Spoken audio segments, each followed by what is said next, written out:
15।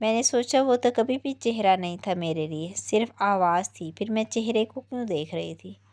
کیا دیکھ رہی تھی؟ جب آوازیں چہروں میں تبدیل ہوتی ہیں تو کیا وہ سب کو اسی طرح بھیانک لگتی ہے جیسے مجھے لگ رہی تھی؟ یا پھر یہ صرف میرے ساتھ ہی ہوا تھا، میرے ساتھ ہی ہونا تھا؟ مہر کیا سوچ رہی؟ آواز نے ایک بار پھر کہا۔ نہیں، چہرے نے ایک بار پھر کہا۔ ہاں، یہ وہی تو تھا، وہی آواز۔ پھر آخر میں نے اسے الویژن کیوں سمجھا، کیوں جانا؟ میں نے اس کے ہاتھ کے نیچے سے اپنے ہاتھ کو کھینچا۔ میں اس کی نہیں تھی، میں کسی اور کی تھی۔ کس کی؟ میں نے دل کو ٹٹولا۔ آئیے مہر سمیع، آپ بھی آئیے۔ دل نے مجھے خوش آمدید کہا۔ دیکھیے آپ نے کیا پایا ہے۔ وہ مسکرا رہا تھا۔ جو پایا ہے وہ کھرا ہے یا کھوٹا؟ وہ پوچھ رہا تھا۔ کھرا ہے تو کیا دام دیے ہیں؟ اس کا لہجہ عجیب تھا۔ کھوٹا ہے تو کیا کھویا ہے؟ میں نے سر اٹھا کے دیکھا۔ میں دربارِ دل میں تھی، دل بادشاہ کے حضور۔ دیکھیے انجام محبت، اور کہیے آپ کہاں ہیں؟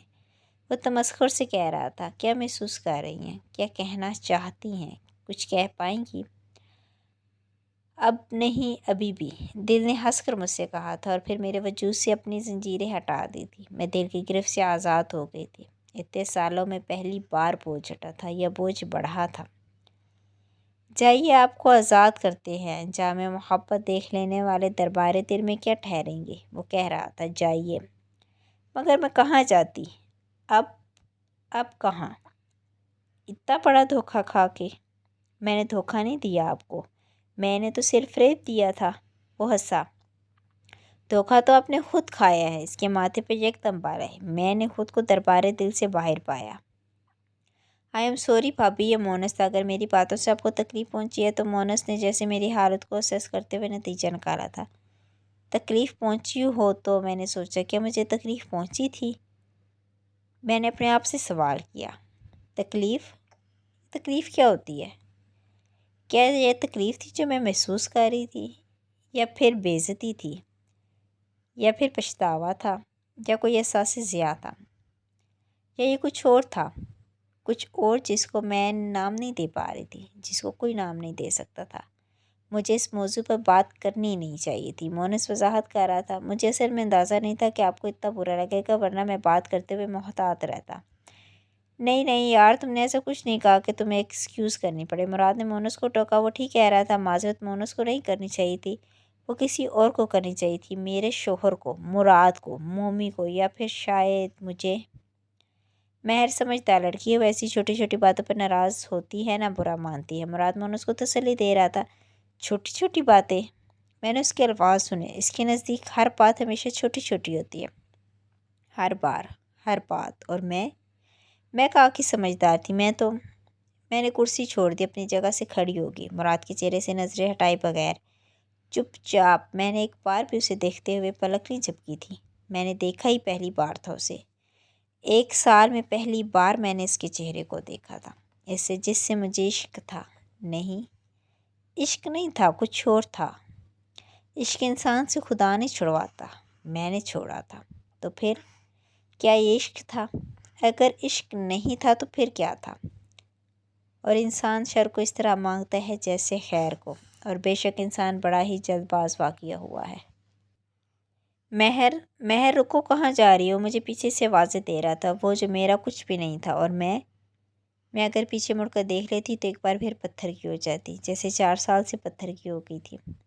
پھاپھی ناراض ہو گئی، مراد ہمیں یہ بات نہیں کرنی چاہیے تھی۔ مونس کہہ رہا تھا۔ وہ ناراض نہیں ہوتی، تم کھانا کھاؤ، میری اور اس کی بہت اچھی انڈرسٹینڈنگ ہے، میں اسے منا لوں گا۔ وہ آخری جملہ تھا جو میں نے سنا تھا۔ اس کے بعد میں ڈائننگ روم سے باہر نکل آئی، اور میں نے پہلی بار لاؤنج کو دیکھا تھا۔ میں اس گھر میں پچھلے 1 سال سے رہ رہی تھی، مگر میں نے 1 سال میں پہلی بار اس جگہ کو دیکھنے کی کوشش کی جو میرا گھر تھی، اور میں اسے پہچان نہیں پائی۔ میں وہاں کیوں تھی؟ کیا تعلق تھا میرا اس گھر سے؟ میرا ذہن جیسے معاف ہو گیا تھا، کسی سوال کا جواب نہیں دے پا رہا تھا، اور میں چہروں کی شناخت کھو رہی تھی، یا پھر شاید پہلی بار کر رہی تھی۔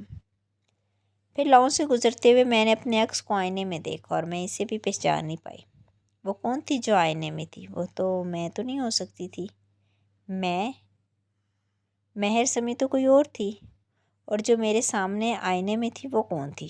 ساڑی میں ملبوس، کٹے ہوئے اسٹرکٹ بال، زیورات سے لدا پھدا وجود، میک اپ سے لتھڑا چہرہ، کیوٹکس لگے لمبے ناخن، سلیو لیس بلاؤز سے جھلکتے اور یا بازو۔ مہر سمی تو میں نے بے یقینی سے آئینے کو دیکھا، پھر اپنے ناخنوں کو، پھر اپنے ہونٹوں پہ لگی لپسٹک کو پوروں سے چھوا۔ یہ سب کچھ کس وقت ہو گیا تھا؟ بے یقینی تھی۔ میں مہر سمی تھی، مگر آئینے میں نظر آنے والا وجود کسی اور کا تھا۔ مگر آئینے کے سامنے تھی، میں تھی، مہر سمی۔ تو پھر آئینے کے اندر کون تھا؟ کیا مہر سمی کوئی بھیانک خواب تھا جو ختم ہو گیا تھا، یا پھر خواب شروع ہوا تھا؟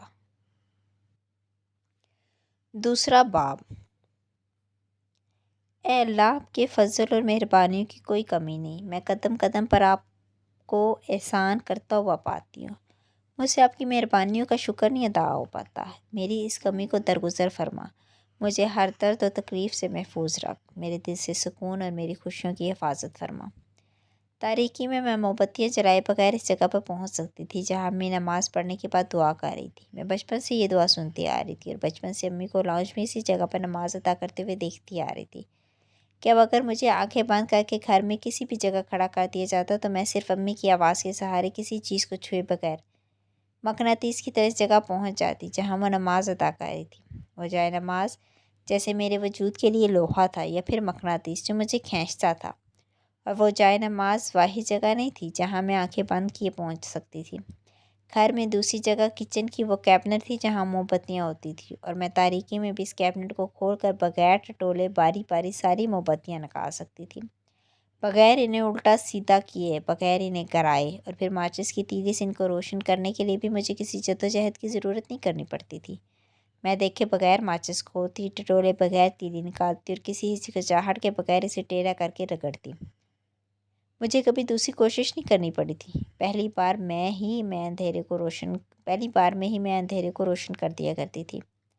تب روشنی جیسے میری مٹھی میں تھی، اور کبھی اگر ایسا ہوتا کہ میں نماز پڑھ رہی ہوتی اور بجلی چلی جاتی تو میں ہر ٹارچ، ہر بیٹری کو چھوڑ کر صرف ان موم بتیوں کے پاس ہی جاتی تھی، انہیں روشن کرتی اور امی کے پاس لے آتی۔ روشنی، جائے نماز، دعا اور خدا، گھر کے اسی کونے میں سب کچھ تھا۔ خدا سے میرا پہلا تعارف میری ماں نے کروایا تھا۔ تب میں کتنے سال کی تھی یاد نہیں۔ ہاں، مجھے یہ ضرور یاد ہے کہ میں بڑی لگن کے ساتھ خدا کو یاد کرتی تھی اور اس سے دعا مانگا کرتی تھی چھوٹی چھوٹی چیزوں کے لیے۔ آج بابا گھر جلدی آ جائیں، آج بابا مجھے سیر کے لیے لے جائیں، آج میں بیمار ہو جاؤں تاکہ مجھے اسکول نہ جانا پڑے، آج مجھے امی آئس کریم کھلا دیں، آج بابا میری پاکٹ منی بڑھا دیں، آج امی مجھے ناشتے کی ٹیبل پر مجھے دودھ کا گلاس پینے کے لیے نہ دیں، بابا مجھے اسکول کے ٹرپ کے ساتھ باہر جانے دیں، آج ٹیچر میرے ہوم ورک پر اسٹار دیں، آج میں اسکول میں ہونے والی ریس میں جیت جاؤں، آج بابا ہمیں ماموں کے گھر لے جائیں، آج میری دوست مجھ سے ناراضگی ختم کر لے۔ مجھے یاد نہیں تب میری کتنی خواہشات کے پورا ہونے میں دعا کا عمل دخل تھا، مگر مجھے یہ ضرور یاد ہے کہ ہر بار دعا قبول نہ ہونے پر میں امی سے شکایت ضرور کیا کرتی تھی۔ اللہ نے میری دعا قبول کیوں نہیں کی؟ میں شکایت لے کر امی کے پاس جاتی، وہ مسکرا دیتی۔ کیا دعا کی تم نے؟ وہ مجھ سے پوچھتی۔ میں نے اللہ سے دعا کی تھی کہ میں فرسٹ ہوں۔ میں بڑے دکھ سے بتانا شروع کرتی، مگر دیکھیے میں فرسٹ نہیں آئی، میں سیکنڈ آئی ہوں۔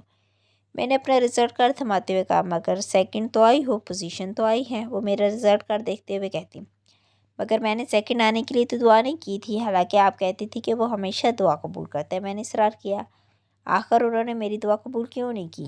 کیا وہ بزی تھے اس وقت؟ امی ہنس دیتی۔ وہ تو ہر وقت بزی ہوتے ہیں کیونکہ وہ ہر وقت لوگوں کی دعائیں قبول کر رہے ہوتے ہیں، وہ بتاتی۔ مگر میری دعا، میری سوئی ایک ہی جگہ اٹکی تھی۔ ہو سکتا ہے تم نے دل سے دعا نہ کی ہو، امی یکدم سنجیدہ ہو کر کہتی۔ میں حیرانگی سے امی کو دیکھتی، یہ دل سے دعا کیسے مانگتے ہیں؟ میں سوچ میں پڑ جاتی، مجھے امی کی بات عجیب لگتی تھی۔ دل سے دعا؟ میں اتنی کم عمر تھی کہ دل اور زبان کے فرق کو نہیں سمجھتی تھی، اور مجھے یہ تشویش بھی ہوتی تھی کہ میں واقعی صرف زبان سے بول بول کر دعا مانگا کرتی تھی، تو پھر کیا دعا مانگنے کا طریقہ کوئی اور تھا، کوئی ایسا طریقہ جس سے دعائیں واقعی قبول ہو جاتی ہے؟ مجھے تجسس ہوتا اور میں اپنی سیکنڈ پوزیشن کو بھول جاتی۔ دل سے دعا اس طرح مانگتے ہیں کہ انسان ہر وقت صرف ایک چیز مانگا اسے چاہیے۔ مجھے بڑی سنجیدگی سے بتانا شروع کرتی، اور اگر ایک سے زیادہ چیزیں چاہیے ہوں مجھے یکدم الجھن ہوتی، مگر ایک وقت میں تو کوئی ایک ہی چیز بہت زیادہ چاہیے ہوتی ہے، دوسری کسی بھی چیز سے زیادہ، امی کہتی۔